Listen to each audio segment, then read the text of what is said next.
Друзі, вітаю на каналі Верба. З вами Ніка Мінченко, ваша учителька української мови.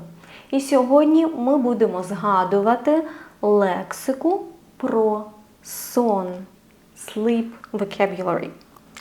Отже, цей урок буде повністю українською мовою, бо це урок для середнього рівня, тому ви можете увімкнути субтитри українською або англійською мовами в налаштуваннях YouTube.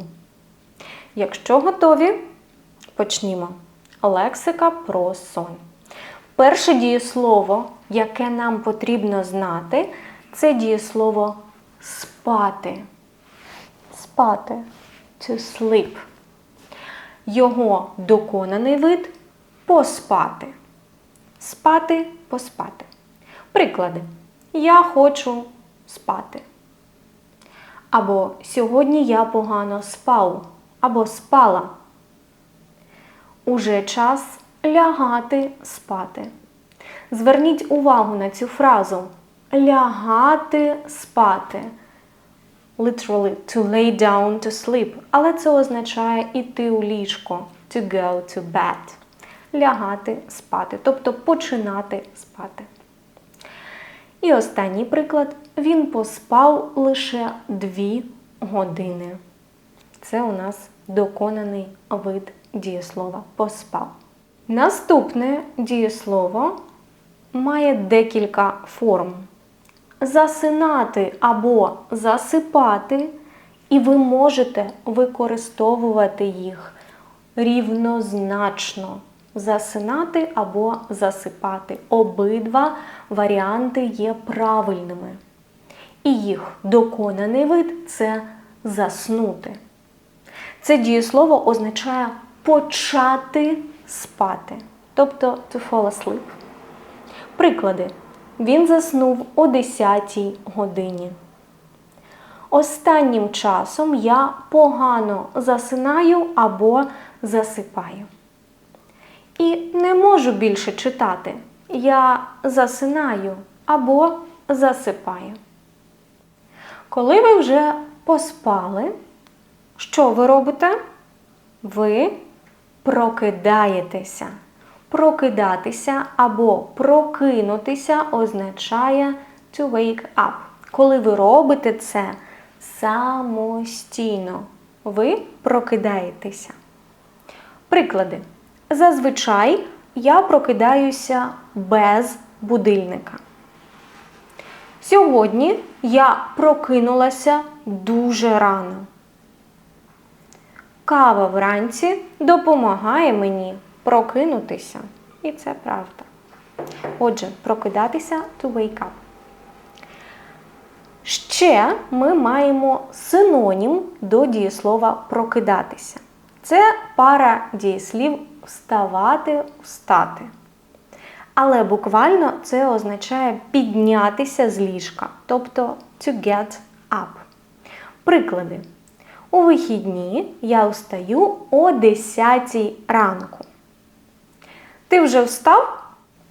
І я сьогодні встала о 5 ранку. Тобто дієслова прокидатися і вставати можна використовувати як синоніми.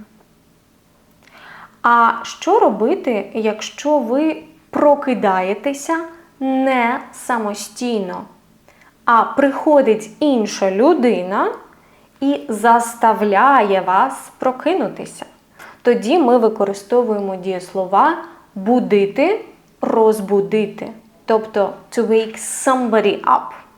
Будити, розбудити. Наприклад, батьки завжди будять доньку в школу. Або я не люблю, коли мене будять. Розбуди мене о 8 ранку, будь ласка. Отже, розбудити можна когось. Або хтось може розбудити вас. Але не завжди ми маємо довгий, глибокий і нічний сон. Іноді наш сон може бути коротким і неглибоким. І тоді ми кажемо дієслова дрімати, подрімати. Дуже схоже на англійську to dream, так? Але в українській мові це означає короткий сон, тобто to take a nap or to doze. Приклади. Він часто дрімає у вітальні після обіду. Я хочу трохи подрімати. Я вирішила подрімати перед тренуванням. А щоб описати початок нашого короткого сну, ми використовуємо дієслово задрімати, тобто почати дрімати, to doze off. Наприклад, він задрімав на роботі, бо погано спав уночі. Або, ой, вибач, я задрімала. Або, я випадково задрімала, коли слухала подкаст. Ще ми маємо цікаві дієслова, які є сленгом, але використовуються доволі часто. Це дієслова вирубатися, вирубитися. Ці дієслова ми використовуємо, коли ви засинаєте дуже швидко і дуже глибоко, після того, як ви дуже сильно втомилися, або, наприклад, випили багато алкоголю. Англійською це буде to crash out. Приклади. Я так втомилася, просто вирубаюся. Він випив забагато пива і вирубився прямо у пабі. Він вирубився одразу, як прийшов додому. Але це неформальний варіант спілкування. Тобто уважно обирайте, з ким ви використовуєте ці дієслова. Рухаємося далі. Якщо ви спите недостатньо, наприклад, 5 годин замість 8, то ви не досипаєте. Недосипати, недоспати означає поспати недостатньо довго і через це почуватися погано. Приклади. Вона постійно не досипає через маленьку дитину. Таке часто буває з молодими батьками. Або у мене поганий настрій, бо я сьогодні не доспала. Тобто я спала недостатньо довго і тепер погано почуваюся. Антонімом до дієслова «недоспати» буде дієслово «висиплятися», «виспатися». Це означає отримати достатню кількість сну, після чого ви почуваєтеся дуже добре. Тобто to get enough sleep. Наприклад, я сьогодні нарешті прекрасно виспався, тобто мав достатньо сну і почуваюся добре. Або не буди мене завтра, бо мені треба добре виспатися. Наступне дієслово – проспати. Воно означає спати занадто довго і пропустити якусь важливу подію або запізнитися на цю подію. Тобто ми можемо сказати to oversleep. Наприклад, вона проспала першу лекцію, тому що не почула будильник. Тобто вона пропустила першу лекцію і весь час лекції вона спала. Або я проспав свою співбесіду на роботу. Тобто я на неї не прийшов, тому що я спав увесь цей час. Ще одна пара дієслів, пов'язана зі словом спати, це пара спати і переспати. Це означає вступити в інтимні стосунки з іншою людиною. Зазвичай ми використовуємо їх у конструкції з плюс instrumental case, тобто орудний відмінок. І приклади. Він спить зі своєю колегою. Або вони переспали на першому побаченні. Наступне слово, яке пов'язано з дієсловом спати, це вже іменник. І це слово спальня. Я думаю, ви його знаєте. Що таке спальня? Це кімната, у якій ми спимо. Або, наприклад, ліжко стоїть у спальні.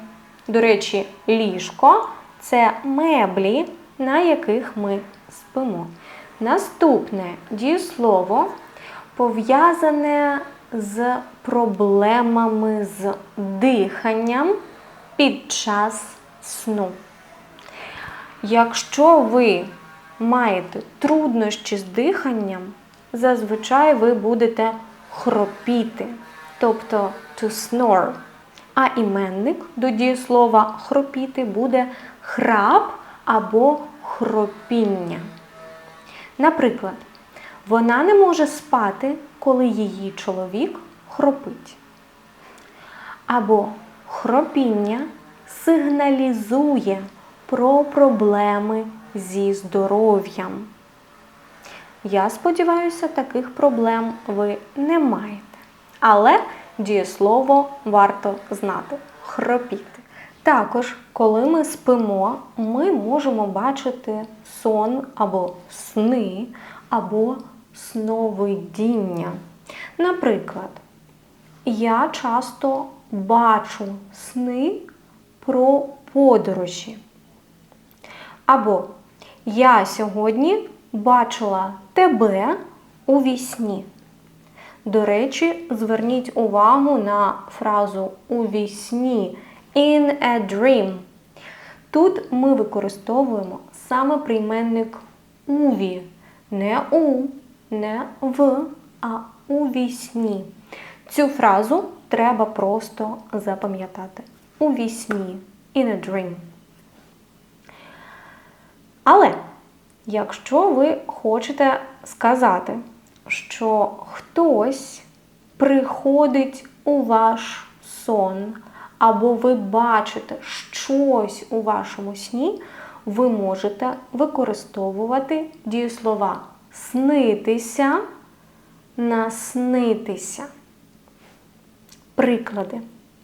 Дівчинці сниться замок. Зверніть увагу на конструкцію. Хто бачить сон? Дівчинка. Але вона у нас у давальному відмінку. Не дівчинка, а дівчинці. Кому сниться, що називний відмінок для слова замок. So basically, if to take a look grammatically at this structure, you would see that замок, the object that we actually see, grammatically will be a subject of this sentence. And the person who sees this dream is kind of a receiver of this dream. That is why she is used in the dative case.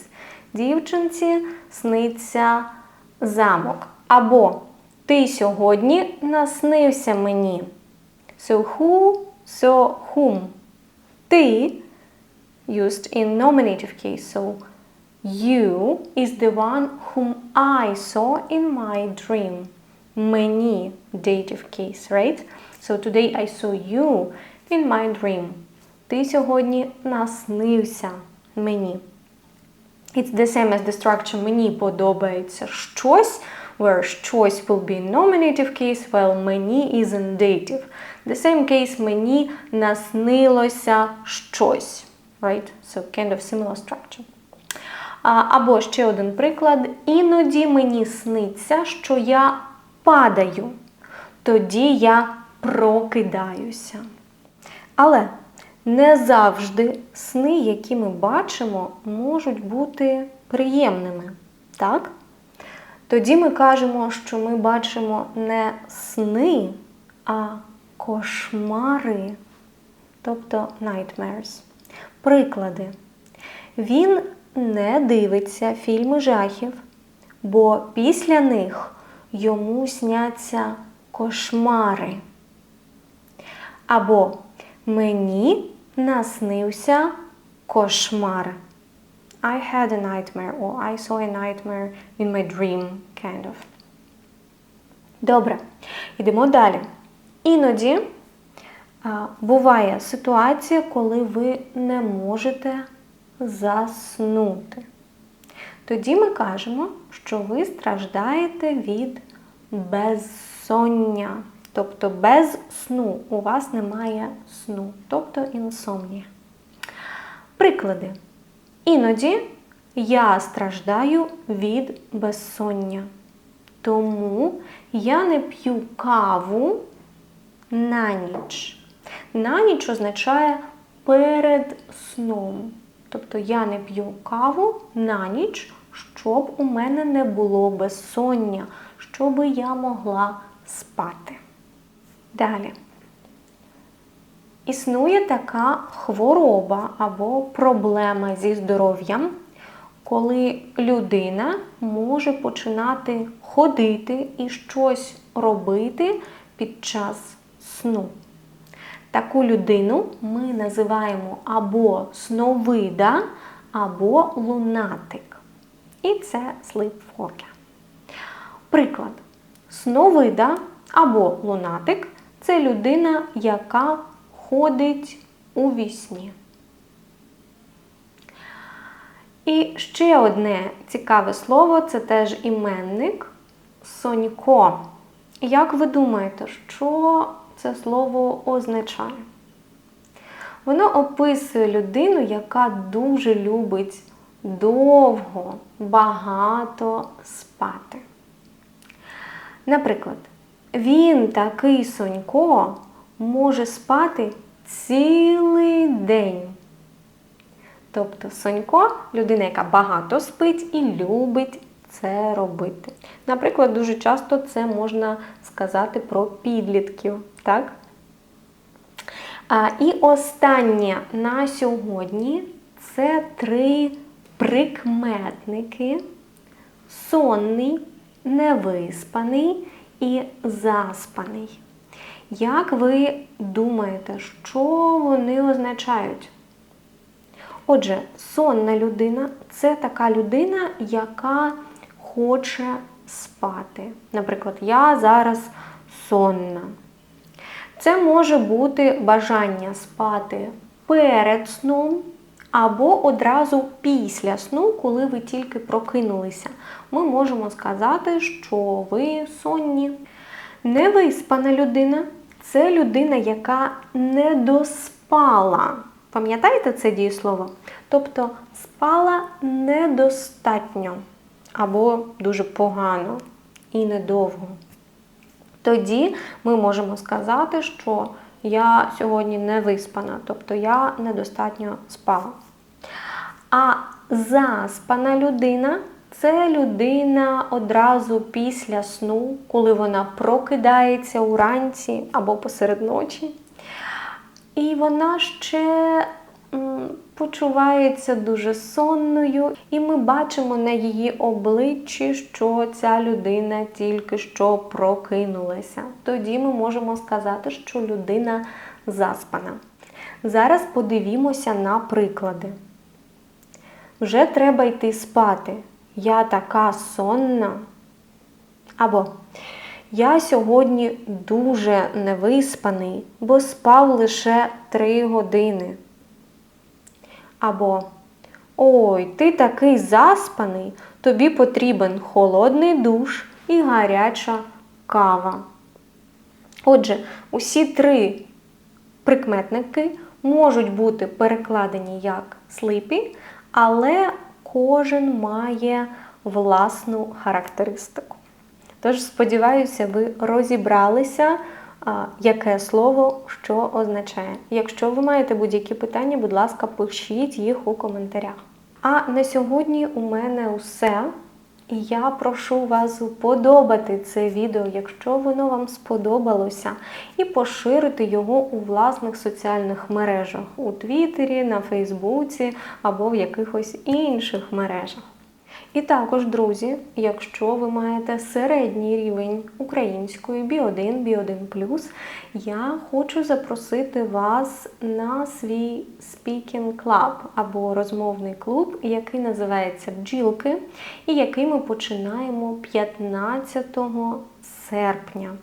Це будуть заняття щочетверга о 18 годині за київським часом. Це буде зустріч групи, де ми будемо обговорювати різні теми і вчити трохи нової лексики, пов'язаної з цими темами. Отже, якщо ви хочете попрацювати зі мною і покращити вашу українську, будь ласка, приєднуйтеся до розмовного клубу «Бджілки». Посилання з усіма деталями та реєстрацією на клуб в описі під цим відео. А я дуже вдячна вам за увагу, чекатиму на ваші коментарі, чи подобається вам такий формат відео. І хочу бачити ваші власні приклади з новою лексикою, адже це ваша практика і це допоможе вам запам'ятати ці слова краще. Дякую вам за увагу і побачимося у наступних відео. Бувайте, друзі!